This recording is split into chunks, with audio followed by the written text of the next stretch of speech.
नमस्कार दोस्तों।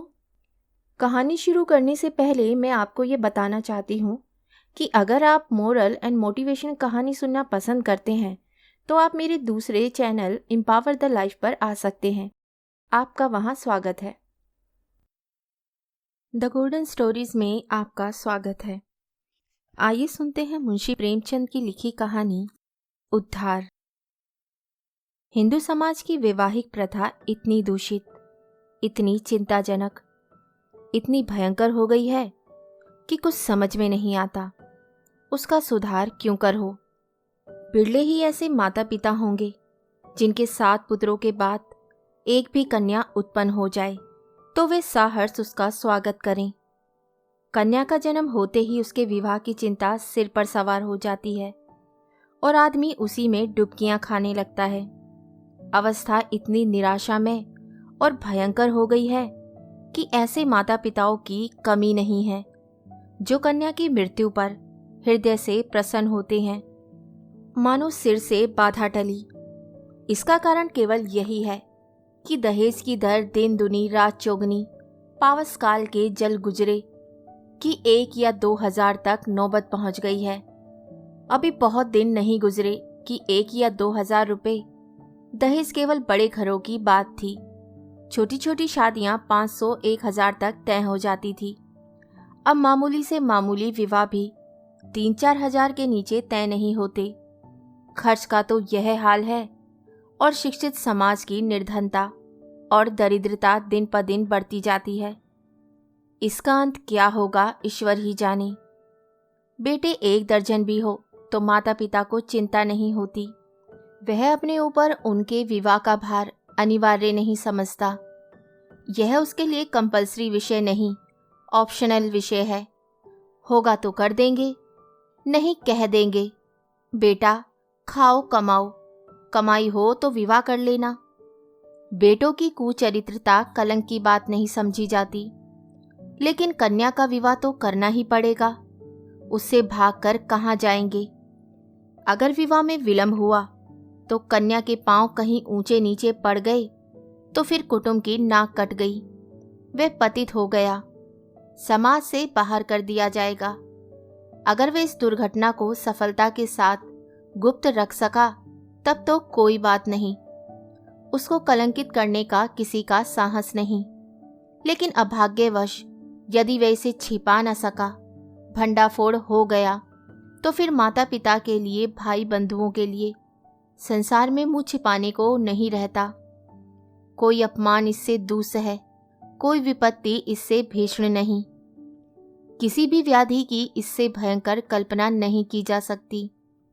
लुत्फ तो यह है कि जो लोग बेटियों के विवाह की कठिनाइयों को भोग चुके होते हैं वही अपने बेटों के विवाह के अवसर पर बिल्कुल भूल जाते हैं कि हमें कितनी ठोकरें खानी पड़ी थी। जरा भी सहानुभूति नहीं प्रकट करते, बल्कि कन्या के विवाह में जो तावान उठाया था उसे चक्रवृद्धि ब्याज के साथ बेटे के विवाह में वसूल करने पर कटिबद्ध हो जाते हैं। कितने ही माता पिता इसी चिंता में ग्रहण कर लेता है। कोई बूढ़े के गले कन्या को मढ़कर अपना गला छुड़ाता है।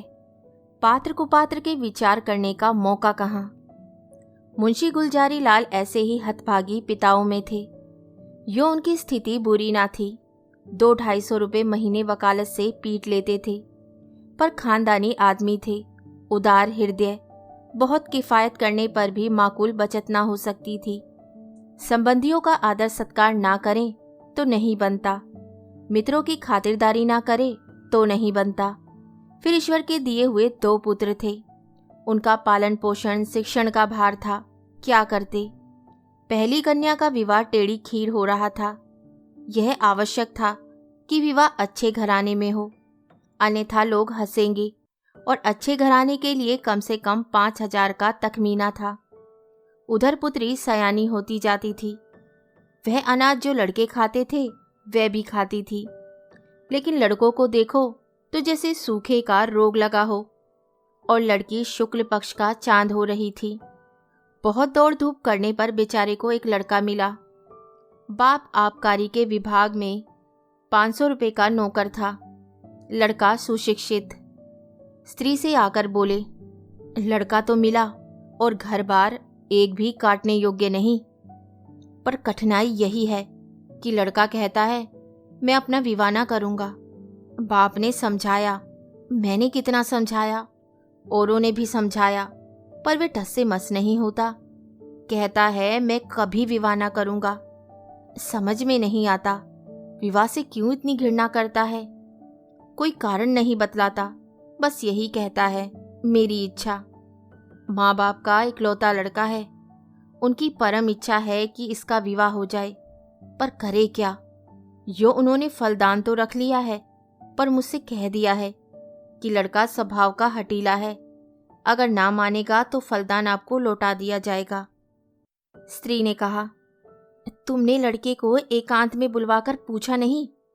गुलजारी लाल, अरे बुलाया था, बैठा रोता रहा, फिर उठकर चला गया। तुमसे क्या कहूँ, उसके पैरों पर गिर पड़ा, लेकिन बिना कुछ कहे चला गया। स्त्री, देखो इस लड़की के पीछे क्या क्या झेलना पड़ता है। गुलजारी लाल, अरे कुछ नहीं, आजकल के लोंडे सैलानी होते हैं। अंग्रेजी पुस्तकों में पढ़ते हैं कि विलायत में कितने ही लोग अविवाहित रहना ही पसंद करते हैं। बस यही सनक सवार हो जाती है कि निर्द्वंद्व रहने में ही जीवन की सुख और शांति है। जितनी मुसीबतें हैं वह सब विवाह ही में है। मैं भी कॉलेज में था तब सोचा करता था कि अकेला रहूंगा और मजे से सैर सपाटा करूंगा। स्त्री, है तो वास्तव में बात यही। विवाह ही तो सारी मुसीबतों की जड़ है। तुमने विवाह ना किया होता तो क्यों ये चिंताएं होती। मैं भी कंवारी रहती और चैन करती।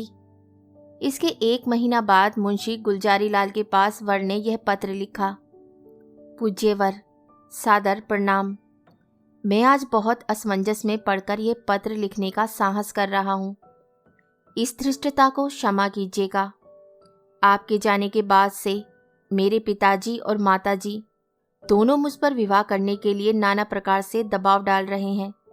माताजी रोती हैं, पिताजी नाराज हैं।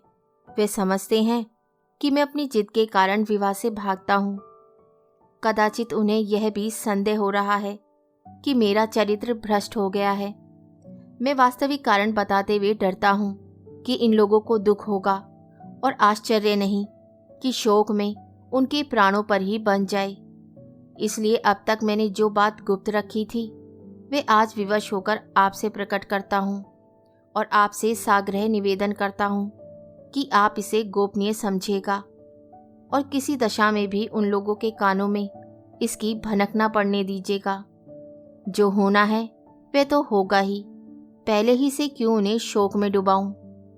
मुझे 5-6 महीनों से ये अनुभव हो रहा है कि मैं क्षय रोग से ग्रसित हूँ। उसके सभी लक्षण प्रकट होते जाते हैं। डॉक्टरों की भी यही राय है। यहाँ सबसे अनुभवी जो 2 डॉक्टर हैं, उन दोनों ही से मैंने अपनी आरोग्य परीक्षा कराई और दोनों ने ही स्पष्ट कहा कि तुम्हें सिल है। अगर माता पिता से कह दूं तो वे रो रो कर मर जाएंगे। जब ये निश्चय है कि मैं संसार में थोड़े ही दिनों का मेहमान हूँ, तो मेरे लिए विवाह की कल्पना करना ही पाप है। संभव है कि मैं विशेष प्रयत्न करके 1-2 साल जीवित रहूं, पर वे दशा और भी भयंकर होगी, क्योंकि अगर कोई संतान हुई तो वह भी मेरे संस्कार से अकाल मृत्यु पाएगी और कदाचित स्त्री को भी इसी रोग राक्षस का भक्ष्य बनना पड़ेगा। मेरे अविवाहित रहने से जो बीतेगी मुझ पर बीतेगी। विवाहित हो जाने से मेरे साथ और कई जीवों का नाश हो जाएगा। इसलिए आपसे मेरी प्रार्थना है कि मुझे इस बंधन में डालने के लिए आग्रह न कीजिए, अन्यथा आपको पछताना पड़ेगा। सेवक हजारी लाल। पत्र पढ़कर गुलजारी लाल ने स्त्री की ओर देखा और बोले, इस पत्र के विषय में तुम्हारा क्या विचार है? मुझे तो ऐसा मालूम होता है कि उसने बहाना रचा है। गुलजारी लाल, बस बस, ठीक यही मेरा भी विचार है। उसने समझा है कि बीमारी का बहाना कर दूंगा तो आप ही हट जाएंगे। असल में बीमारी कुछ नहीं, मैंने तो देखा ही था, चेहरा चमक रहा था। बीमार का मुंह छिपा नहीं रहता। स्त्री: राम का नाम लेके विवाह करो, कोई किसी के भाग्य थोड़े ही पड़े बैठा है। गुलजारी लाल: हाँ, यही तो मैं सोच रहा हूँ। स्त्री: ना हो किसी डॉक्टर से लड़के को दिखाओ, कहीं सचमुच ये बीमारी हो तो बेचारी अम्बा कहीं की ना रहे। गुलजारी लाल: तुम भी पागल हो क्या? सब हीले हवाले हैं। इन छोकरों के दिल का हाल मैं खूब जानता हूँ। सोचता होगा अभी सैर सपाटे कर रहा हूँ, विवाह हो जाएगा तो ये गुलछर्रे कैसे उड़ेंगे। स्त्री: अच्छा, तो शुभ मुहूर्त देखकर लगन भिजवाने की तैयारी करो। हजारीलाल बड़े धर्म संदेह में था। उसके पैरों में जबरदस्ती विवाह की बेड़ी डाली जा रही थी और वह कुछ ना कर सकता था। उसने ससुर को अपना कच्चा चिट्ठा कह सुनाया, मगर किसी ने उसकी बातों पर विश्वास न किया। माँ बाप से अपनी बीमारी का हाल कहने का उसे साहस न होता था। न जाने उनके दिल पर क्या गुजरे, न जाने क्या कर बैठे।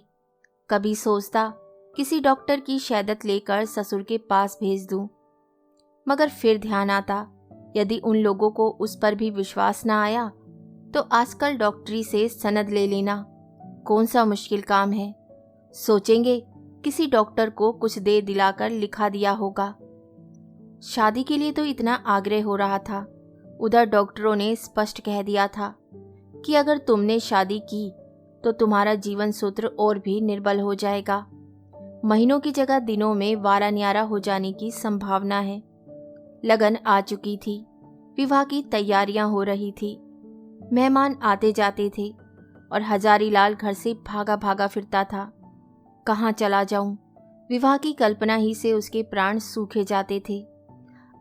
उस अबला की क्या गति होगी जब उसे यह बात मालूम होगी तो वे मुझे अपने मन में क्या कहेगी। कौन इस पाप का प्रायश्चित करेगा?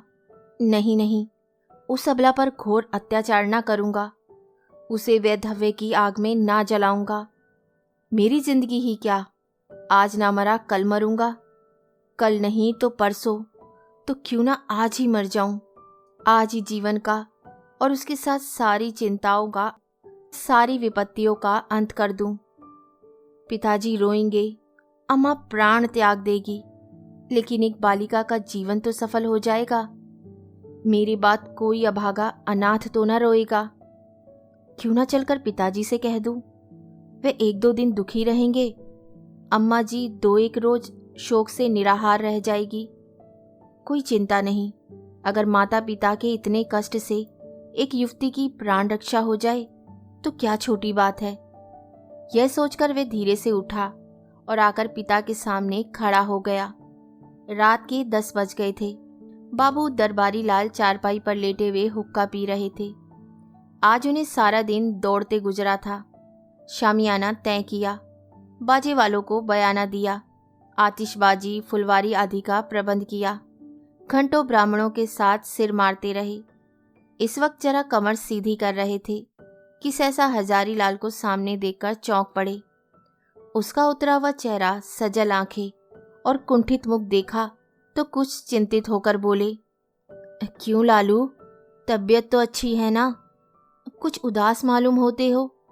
हजारीलाल: मैं आपसे कुछ कहना चाहता हूँ, पर भय होता है कि कहीं आप अप्रसन्न हो। दरबारी लाल: समझ गया, वही पुरानी बात है ना? उसके सिवा कोई दूसरी बात हो शौक से कहो। खेद है कि मैं उसी विषय में कुछ कहना चाहता हूँ। यही कहना चाहते हो ना? मुझे इस बंधन में ना डालिए, मैं इसके योग्य नहीं, मैं ये भार नहीं सह सकता, बेड़ी मेरी गर्दन को तोड़ देगी, आदि या और कोई नई बात। हजारीलाल: जी नहीं, नई बात है। मैं आपकी आज्ञा पालन करने के लिए सब प्रकार तैयार हूँ, पर एक ऐसी बात है जिसे मैंने अब तक छिपाया था, उसे भी प्रकट कर देना चाहता हूँ। इसके बाद आप जो कुछ निश्चय करेंगे उसे मैं शिरोधार्य करूँगा। हजारीलाल ने बड़े विनीत शब्दों में अपना आशय कहा, डॉक्टरों की राय भी बयान की और अंत में बोले, ऐसी दशा में मुझे पूरी आशा है कि आप मुझे विवाह करने के लिए बाध्य न करेंगे। दरबारी लाल ने पुत्र की मुख की ओर गौर से देखा। कहीं जर्दी का नाम ना था। इस कथन पर विश्वास न आया, पर अपना अविश्वास छिपाने और उसका हार्दिक शोक प्रकट करने के लिए वे कई मिनट तक गहरी चिंता में मग्न रहे। इसके बाद पीड़ित कंठ से बोले, बेटा, इस दशा में तो विवाह करना और भी आवश्यक है। ईश्वर ना करे कि हम वह बुरा दिन देखने के लिए जिंदा रहें, पर विवाह हो जाने से तुम्हारी कोई निशानी तो रह जाएगी। ईश्वर ने कोई संतान दे दी तो वही हमारे बुढ़ापे की लाठी होगी। उसी का मुंह देख देख कर दिल को समझाएंगे। जीवन का कुछ आधार तो रहेगा। फिर आगे क्या होगा यह कौन कह सकता है। डॉक्टर किसी की कर्म रेखा तो नहीं पढ़ते। ईश्वर की लीला अपरंपार है। डॉक्टर उसे नहीं समझ सकते। बेटा, तुम निश्चिंत होकर बैठो। हम जो कुछ करते हैं करने दो। भगवान चाहेंगे तो सब कल्याण ही होगा। हजारीलाल ने इसका कोई उत्तर नहीं दिया। आंखें डबडबा आई। कंठावरोध के कारण मुंह तक ना खोल सका। चुपके से आकर अपने कमरे में लेट रहा। 3 दिन और गुजर गए, पर हजारीलाल कुछ निश्चय ना कर सका। विवाह की तैयारियां हो चुकी थी। द्वार पर बाजों का शोर मचा हुआ था। मोहल्ले के लड़के जमा होकर बाजा सुनते थे और उल्लास से इधर उधर दौड़ते थे। संध्या हो गई थी। बारात आज रात की गाड़ी से जाने वाली थी। बारातियों ने अपने वस्त्राभूषण पहनने शुरू किए। कोई नाई से बाल बनवाता था और चाहता था कि चेहरा ऐसा साफ हो जाए मानो वहां बाल कभी थे ही नहीं।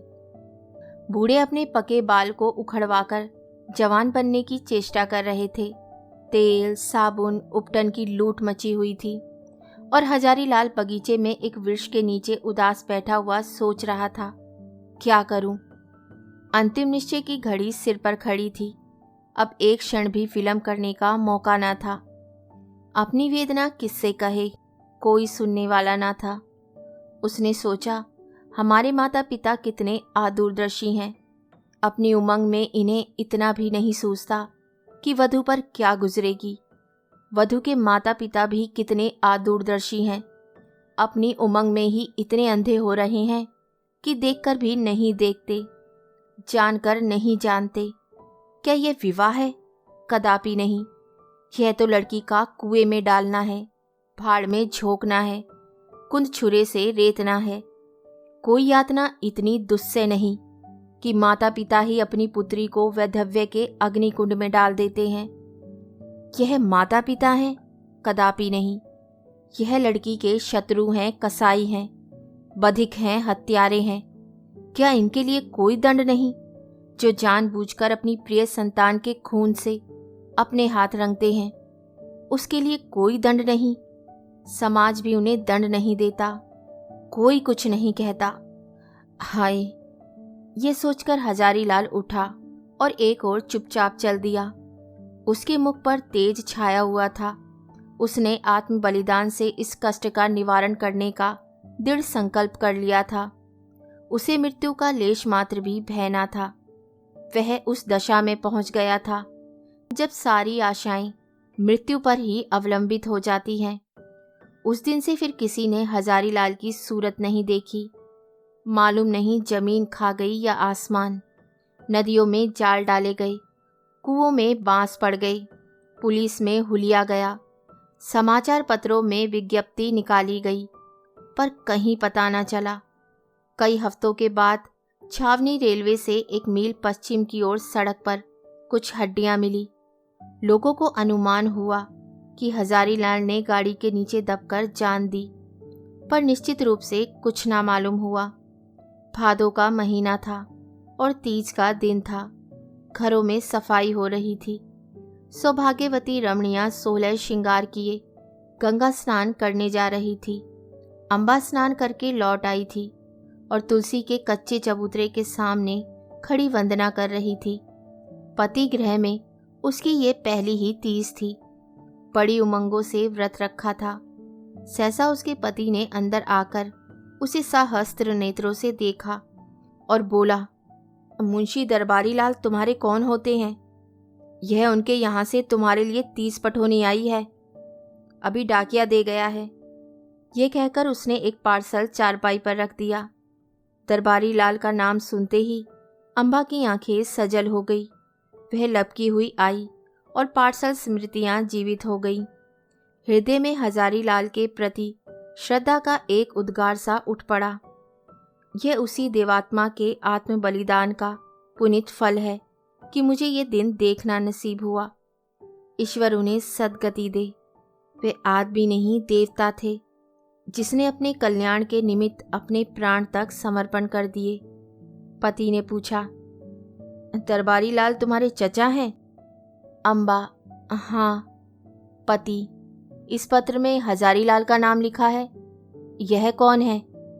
अम्बा, यह मुंशी दरबारी लाल के बेटे हैं। तुम्हारे चचेरे भाई? नहीं नहीं, मेरे परम दयालु उदारक जीवनदाता, मुझे अथाह जल में डूबने से बचाने वाले, मुझे सौभाग्य का वरदान देने वाले। पति ने इस भाव कहा मानो कोई भूली हुई बात याद आ गई हो। मैं समझ गया, वास्तव में वह मनुष्य नहीं, देवता थे। कहानी सुनने के लिए धन्यवाद। तो इसी के साथ मैं आपसे विदा लेती हूँ और कल फिर मिलती हूँ एक नई कहानी के साथ। तब तक के लिए अलविदा।